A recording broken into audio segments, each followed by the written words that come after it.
নমস্কার বন্ধুরা, আমি অমিতাভ আর আপনারা দেখছেন স্পোর্টস লাভার অমিতাভ ইউটিউব চ্যানেল। তো গাইস, আজকের এই ভিডিওতে মেইনলি আইএসএল নিয়ে আজকে আলোচনা হবে। কারণ অনেকদিন পর ফাইনালি জানা গেছে যে আইএসএল কিন্তু হচ্ছে। এবার কবে হবে সেটা নিয়ে আমরা আজকে ছোট করে আলোচনা করে নেব।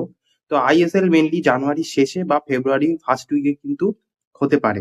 বাট হ্যাঁ, আইএসএল যে হবে না করছিল না, এখন আর সেরকম কোনো ভয় নেই। আইএসএল কিন্তু হবেই। এবার আইএসএল কবে হবে? ওই রকমই জানুয়ারি শেষে বা ফেব্রুয়ারি ফার্স্ট উইকে, ঠিক এরকম টাইম পিরিয়ডেই কিন্তু আইএসএলটা কিন্তু শুরু হচ্ছে।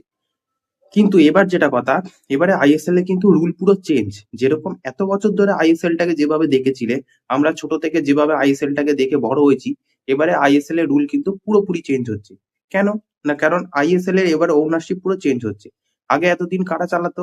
এআইএফএফ আর এফএসডিএল, মানে ওই নীতা আম্বানিদের যে গ্রুপ এফএসডিএল, তারা দুজনে মিলে কিন্তু আইএসএলটাকে অর্গানাইজ করতো। কিন্তু এবারে এত ডিসপিউট, সমস্যা, টাকা পয়সা, ফাইন্যান্সিয়ালি প্রফিট লস নিয়ে এত সমস্যা হওয়ার পর ফাইনালি এই থার্ড পার্টিটা পুরো সরে গেল, মানে এফএসডিএলটা পুরো আম্বানিদের গ্রুপটা পুরো সরে গেল। তো এবারে আইএসএলটা পুরোপুরি চালানো হবে কিন্তু এআইএফএফ এর দ্বারা, মানে এআইএফএফ ই পুরো আর কি টাকা পয়সা দিয়ে আর কি আইএসএল এর ওনারশিপটা নিয়েছে। তো আইএসএলটা পুরোপুরি ওদের হাতেই চলে এসেছে। এটা খুবই ভালো জিনিস যে ভারতীয় ফুটবলের হাতেই ভারতীয় ফুটবল টুর্নামেন্টটা আছে, কোনো রকম থার্ড পার্টি, কোনো রকম ব্যবসায়ীর হাতে নেই। এই জিনিসটা কিন্তু খুব ভালো জিনিস, যেটা অনেকদিন আগেই করা উচিত ছিল। তো এখন হয়েছে, ঠিক আছে, অসুবিধা নেই। তো এআইএফএফ এর আজকে থেকে প্রায় 20 বছরের একটা রোড ম্যাপ তৈরি করেছে। যেই ম্যাপ অনুসারে কিন্তু এই 20 বছর ধরে এই টুর্নামেন্টটা কিন্তু চলবে, ঠিক ওই নিয়ম। তার জন্য 20 বছরের একটা পুরো ক্যালেন্ডার বানাবে। আর ঠিক এই সাল থেকে পুরো একদম 20 বছর অব্দি এইভাবে হবে। এছাড়া শোনা যাচ্ছে এবারে নাকি আইএসএল এ আবার ভিএআরও আনা হচ্ছে, মানে ভিডিও অ্যাসিস্ট্যান্ট রেফারি। তো সেটা পরের বিষয়, এখন অনেক খরচার বিষয়। তো এবারে আইএসএল এর যে রুল গুলো হচ্ছে, সেখানে হচ্ছে কোনো ফ্রাঞ্চাইজ ফি পেমেন্ট করতে হচ্ছে না। বাট হ্যাঁ, যে দলগুলো আর কি ঢুকছে তাদেরকে সবাইকে 1 কোটি টাকা করে পার্টিসিপেশন ফি দিতে হবে। মানে আইএসএল এ ঢুকছে তার জন্য তাদেরকে 1 কোটি টাকা করে পার্টিসিপেট ফি দিতে হবে। এবার যেটা কথা হচ্ছে, আর বাকি যে প্রফিট অ্যান্ড লসের বলতে, যে আইএসএল খেলে যে প্রফিট গুলো হবে, তার কিছু প্রফিট এআইএফএফ কিছুটা ভাগ নেবে, আর বাকি প্রফিট গুলো বাকি যে ক্লাব গুলো আছে তাদেরকে ইকুয়ালি ডিভাইডেড করে দেবে, মানে শেয়ার করে দেবে। আর এইবারে কিন্তু আইএসএল যেটা চেঞ্জ হচ্ছে টুর্নামেন্টে, সেটা কি না, এবারে আইএসএল আর এই লিগ ফরম্যাটে থাকবে না। কিরম থাকবে? তোমরা যদি কেউ মেজর লিগ সকার দেখো, সেখানে ইন্টার মায়ামির মতো দল খেলে, ওই এমএলএস এর ফরম্যাটে আর কি খেলানো হবে। যেখানে কিছু দলকে গ্রুপ এ তে রাখা হবে, কিছু দলকে গ্রুপ বি তে রাখা হবে। এবার কোন দলকে গ্রুপ এ গ্রুপ বি কে রাখা হবে সেটা আমি পরে কনফার্ম করে আমি পোস্ট করব, কিন্তু এখন তো কোনো কনফার্মেশন নেই। তো হাফ দল গ্রুপ এ, হাফ দল গ্রুপ বি, এইভাবে খেলা হবে। দিয়ে তাদের মধ্যে থেকে টপ 4 টিম আর কি নকআউট স্টেজে যাবে। দিয়ে তারপর সেভাবে আর কি চ্যাম্পিয়ন হবে।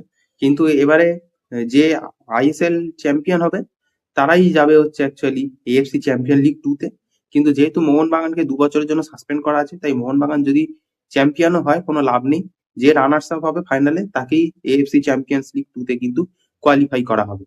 তো এটাই হচ্ছে এবারে নিয়ম। আর এবারে যেটা বললাম যে এবারে কিন্তু আর সেই আগের মতো লিগ ফরম্যাটে খেলা হবে না। এবারে গ্রুপ ডিভাইডেড করে দেওয়া হবে, খানিকটা এমএলএস স্টাইলে হবে, মানে মেজর লিগ সকারের স্টাইলে হবে। তো ঠিক এইরকম ফরম্যাটে আর কি ফেব্রুয়ারির শুরুতে বা জানুয়ারির শেষে কিন্তু আইএসএল অনুষ্ঠিত হতে চলছে। এবার যেটা বিষয় হচ্ছে, আহ, আরেকটা বিষয়, এবারে কোনো রকম হোম অ্যাওয়ে ম্যাচ হবে না। প্রত্যেকটা দল কিন্তু তাদের দলের সাথে একবার করেই খেলা হবে।